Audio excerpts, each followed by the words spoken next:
And in the second match of the day, with bottom left side of the map on Orbital Shipyard, we got Dead Pixels, Pink Protoss, Patience. In the top right, as the blue Terran, it's EJK.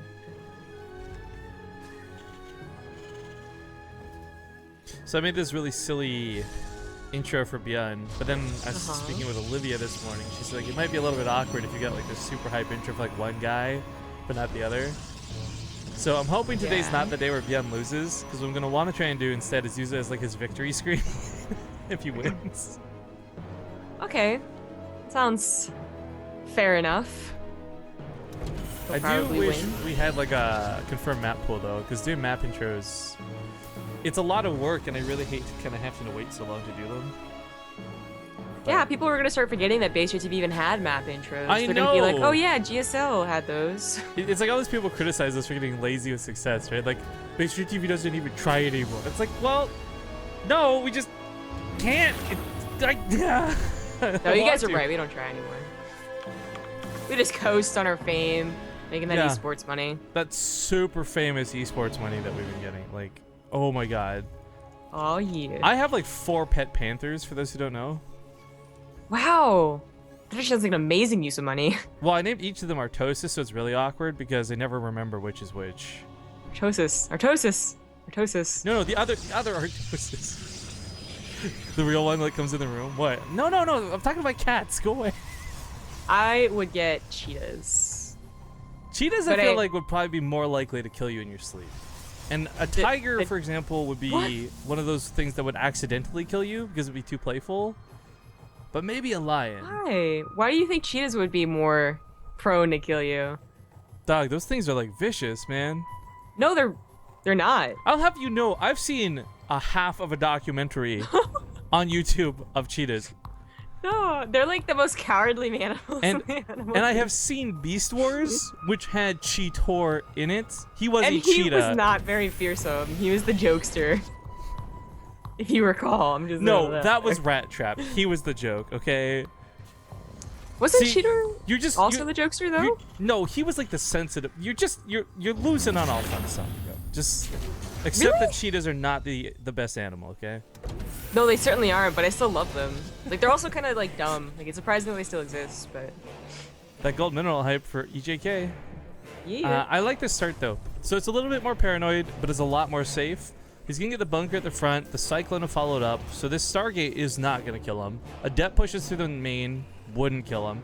It does kind of suck that you don't get a super fast third off the back end of this, but again, it's a safe opening, so you'll at least be able to enter the mid game with whatever you'd like. And I'm just thinking about Beast Wars. I know, that show got like super weird and super cool towards the end of it.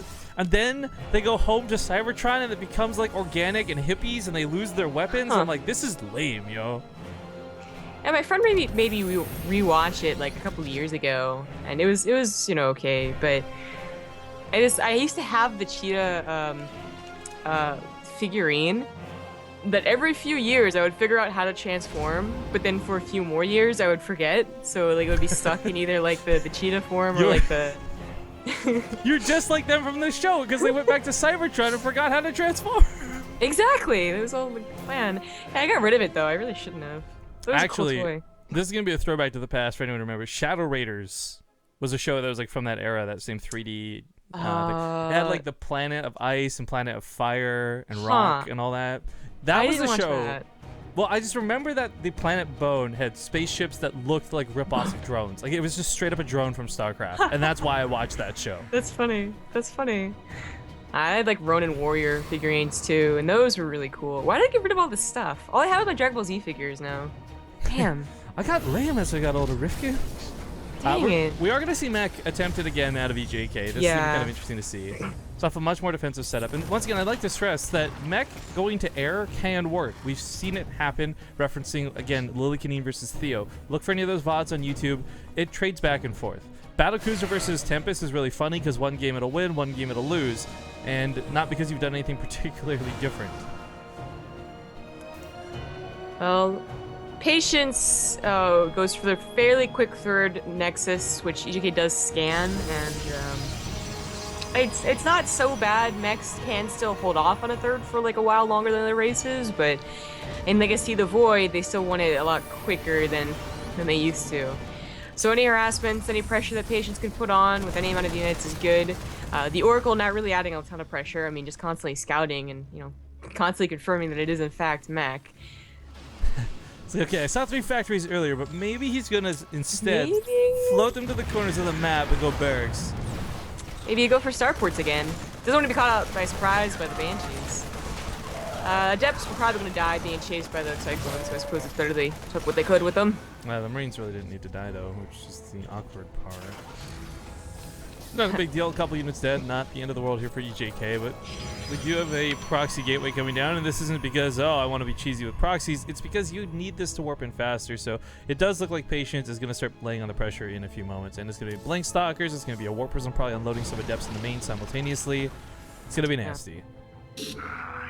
Patience gonna add a lot of pressure, but not really commit a whole lot, because behind this he's getting double upgrades, probably gonna go into Immortals and High Templar, Archon, just like last game. Basically, pressure, pressure, pressure, don't let them get away with, you know, oh, that was quick, too much economy, and then get your own perfect anti-mech army behind all that. That's kind of the perfect way to play versus mech, and Patience does know how to play versus mech. Thank you, Liquidity C, for the 17-month resub. Big time, baby. 2 tanks at a time, lots of Hellions. This gets kind of awkward, though, because as silly as it makes no sense, and I still don't understand why. Hellions and Hellbats both lose out to Adepts. Tanks can get some really nice shots on those Stalkers, though. Wow. Not exactly obliteration, but these are all now fairly weak, and they can't really come in for a few more minutes.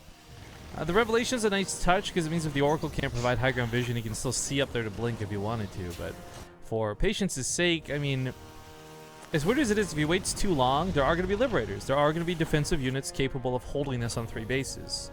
Right now is a bit of a, I'd say, vulnerable spot because EJK doesn't have the actual like army count. Like there's not 20 tanks, so we can't split between his main and his natural. So we are going to have these Adepts unload here. The SCV's probably going to die, maybe get pulled. That's the first Liberator, so I mean, he knows he's on a kind of a clock, but it's such a slow clock. Dep's gonna go into the main base. Half of them could stay in the natural. There still isn't a lot of defense coming back here for EJK. Tanks gonna fire off on the Adepts. The Cyclone took the time to focus fire down the Oracle after the War Prism, so no high ground vision to really get up here about those Adepts. You got Barrack scouting out here. He's gonna see big Stalker count, big warp in over there. Not many tanks in the low ground, sadly. And once again, no Medivacs to really shuffle these tanks around and put them in better position. So while still struggling to deal with the Adepts, now he has to work with the Stalkers in the front, and this is not looking good for EJK. Bold blink in, but it does work out. There wasn't enough tanks in the high ground to stop the blink, basically. And the third TC lifts. The natural might have to lift as well. The Adepts are going to shoot at it. 32 SCVs have been killed. Still leaving EJK at 41. Not so bad, but no, but he's had to lift 2 bases for this, and he still doesn't have a way to secure either, really. The Adepts are just going to stay out of range of the Liberator. They were, I guess, now taking a dive into the tank. Oh, get it! Aww. But even then, here we go, the break in the front. Liberator not sieged up. Would definitely be beneficial. Not the best break. They got trapped in there, but Patience is now almost tripling the supply of EJK. Yeah. So income graphs are just off the charts right now, like 1,500 above his opponent. They're just such a weak mid-game for Terran, and even their late game, even though their army late game is still kind of powerful, it's still like it's so hard to cover all their bases, harder than it was in Heart of the Swarm. Yeah, I wonder what they could do, like if there's like some sort of Perdition turrets. That would actually, that would actually help. You're making jokes, but like turrets for defense, I don't know. But Patience will take the series 2-0. Congratulations to him. This means we're gonna